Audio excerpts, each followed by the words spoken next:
મારા વાલા પોરહિલા પોરબંદર વાસીઓ, આજે ટોપ એફએમના સ્ટુડિયો પર ખાસ મોટિવેશનલ સ્પીકર જેમને તમે ઓળખો છો, ઓળખાણ આપવાની જરાય મારે જરૂર નથી, એવું વ્યક્તિત્વ કે જેણે પોરબંદરનું નામ તો રોશન કર્યું જ છે, સાથે સાથે એટલું બધું કરે છે ને, મલ્ટીટાસ્કિંગ પર્સનાલિટી જેમની કહી શકાય એવા ઋષિકાબેન હાથી અત્યારે મારી સાથે છે.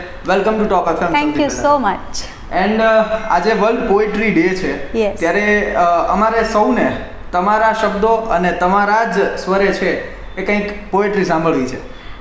તો પહેલાં તો હું એવું કહીશ કે બધા મોબાઈલ લઈને બોલતા હોય હાથમાં પોતાનું લખાણ. મેં પહેલાં ડાયરી લખી છે, પહેલેથી જ મને લખવાનો શોખ છે, અને મારી જે પોએટ્રીઝ છે ને મોસ્ટલી લાઈફ રિલેટેડ હોય, અથવા કોઈ મોટિવેશન હોય, અથવા પ્રેમ ઉપર હોય છે.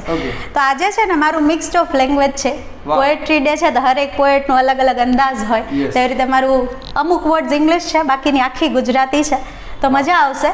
પોએમનું ટાઇટલ કંઈ વધારે મેં નથી રાખ્યું, ખાલી એક સરસ શબ્દ પ્રેમ, એનાથી ચાલુ કરવાનું છે. ચાલુ કરું છું. મારો અને તારો પ્રેમ, જેમાં લાગણીઓ તો સેમ ટુ સેમ.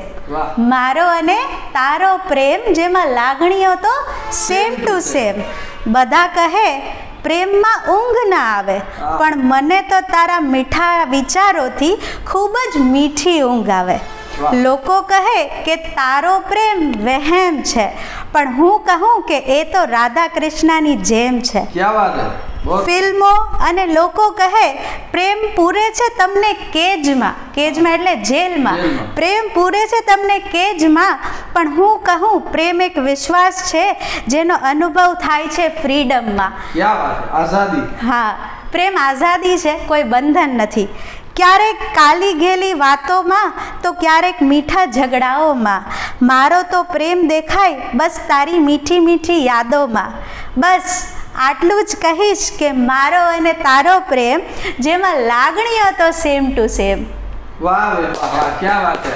બહુ ખૂબ. અને પ્રેમની જ્યારે વાત મેં કરી, આમ તો હું મેમ કહી શકું, કારણ કે ઘણું બધું શીખી શકાય એવું છે એમની પાસેથી, અને હું શીખું પણ છું. પ્રેમ એટલે એક જ લાઈનમાં જો કહેવું હોય તો પ્રેમ એટલે પરમાત્મા. કારણ કે એને એટલી કહેવાય કે શાશ્વત રીતે, એટલા નિસ્વાર્થ ભાવથી છે એ થતો એવો ભાવ છે જેને આપણે પ્રેમ ભાવ કહીએ છીએ, પ્રેમ કહીએ છીએ. સ્ટે કનેક્ટેડ વિથ આરજે મિલન. જબ સુનો ટોપ સુનો.